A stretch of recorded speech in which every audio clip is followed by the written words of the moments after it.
last Bates Mill addition, well, significant mill in and of itself. The Bates Mill itself, I think, was added to in 1920, further along. But it was, it's the sawtooth roof, obviously. And some people think it's going to be torn down. Some people think it's going to be a casino in there. Who knows? The city is spending $400 and something thousand a year just to heat the thing. Hydrant. Stop. Yes. St. Peter and Paul Basilica. Excellent. Mm-hmm. You shouldn't have any trouble here. Immigrants Significant. Oh, for French Canadians. Originally it was St. Peter's. There was another building before that, and then St. Peter's was torn down, and they built this one around, it began around 1907. 1909, somewhere. And then it was over 20 years or so before they completed it. So There was a 30s, 32. it was Better than taking a century like it took the European cathedrals to get built. yeah, It was finished in 37, wasn't it? Or resumed in 37, something like that. somewhere in the 1930s. In fact, you still can have Mass in French there. Well, one of the few places left you can see that. It has 8 spire. And Latin and English and Spanish. So I can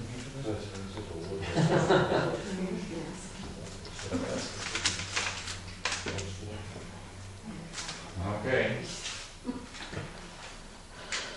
Stop. Yeah. Androscoggin River. No. Stop, that would be the canal. Yes. Canals were first found on the maps and at least proposed in 1837, just beginning. They were built by Irish immigrants using largely muscle power, pick and shovel out of bedrock. You have the main canal, the lower canal, the cross canal, and I think the fourth one is the branch canal. I forget. But anyway, this is obviously the main canal here, I think. And it was built before they had dynamite. They did have blasting. It was very, very, very dangerous. You had to tamp down the gunpowder, the blasting powder, and they would use brass rods because brass would not spark like iron and steel would. And you don't want it to spark when you do anything like that. And it was basically Irish laborers. And then I have a theory. I'm not absolutely sure, but I have a theory. They didn't really use horses down in the canals because if a horse got injured or killed, you were out on investment. But if an Irishman got killed or injured, you just hired another Irishman. Oh. So there's your immigrant angle right there. Oh man. It was tough being Irish Catholic back in the day. Well, you know, the Irishmen too, where most of them came from Cork. But the next minority were the folks from County Kerry. And one of the great pranks that the Corkmen would play would be to stand up 3 shovels on the side of the canal, and when some new Kerryman came in, they'd tell him to take his pick. Oh. And they used to close down the mills over the 4th of July and drain the canals to clean out all the wherewithal that is fallen into the canals. Once a year. Okay. Okay, next. Here we go. Okay, birds.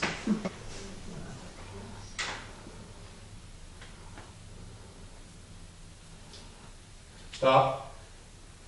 This is the Monroe building. This is the Monroe building. No. No, stop. Grand Trunk Railroad Terminal. Yes. Oh, right. And of course, that's where all the immigrants from Canada did indeed come into. And what's on the writing there is that says Grand Trunk Railroad at the top, and then on either, been ticked off, I guess, but on the sides you can see the different cities, destinations that they went to.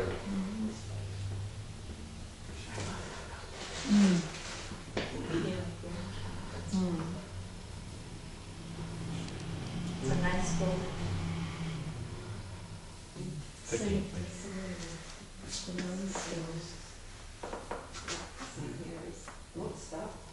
Yeah.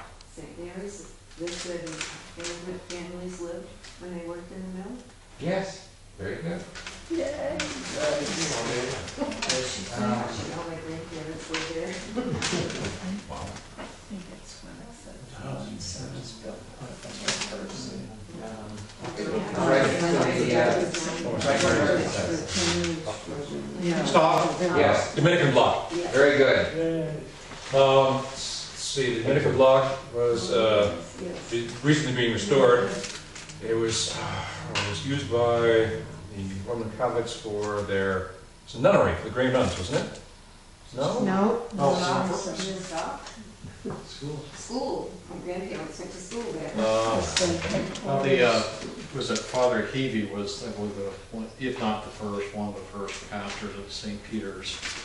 And if I understand the story correctly, he invited the Dominican order in 1881 or 82 to run the parish, and that's when the building was built. So do we get one?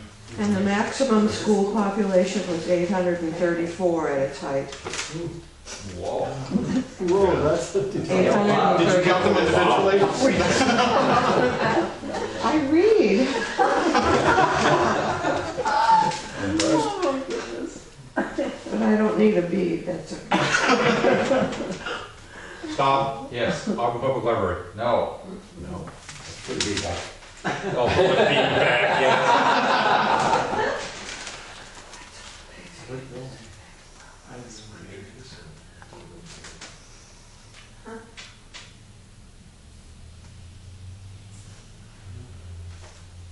Oh, stop. Yeah. St. Mary's Hospital. Yeah. Boy, it's taken you guys a long time. Yeah. The significance, I guess, was certainly, again, the French-Canadian immigrants. It was the first hospital. Before CNFC. Yes. Well, the first formal hospital, there's a two-tone apartment building over here that was Dr. Kilbourne's residence.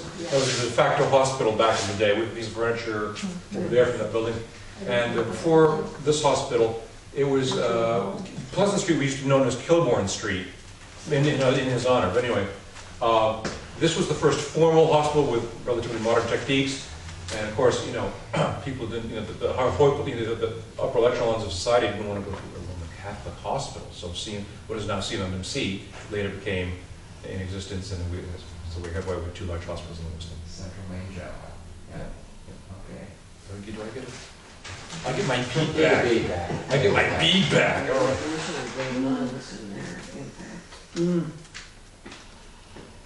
It's their domain. St. Hyacinth, was it?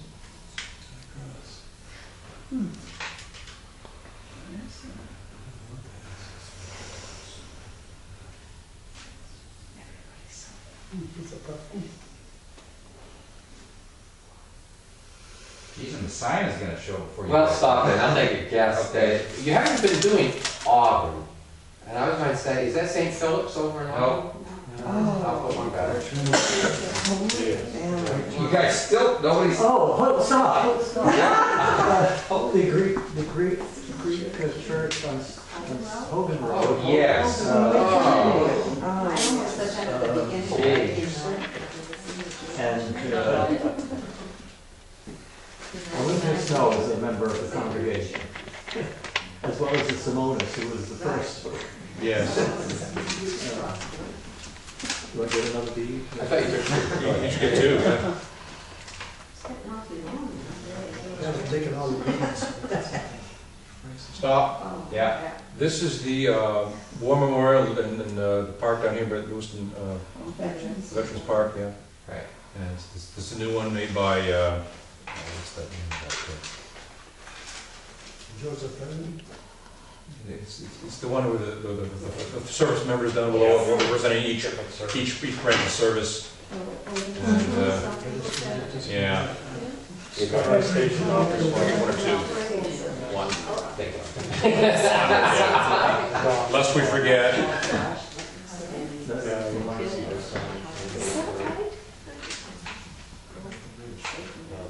It's a beautiful little park. It is.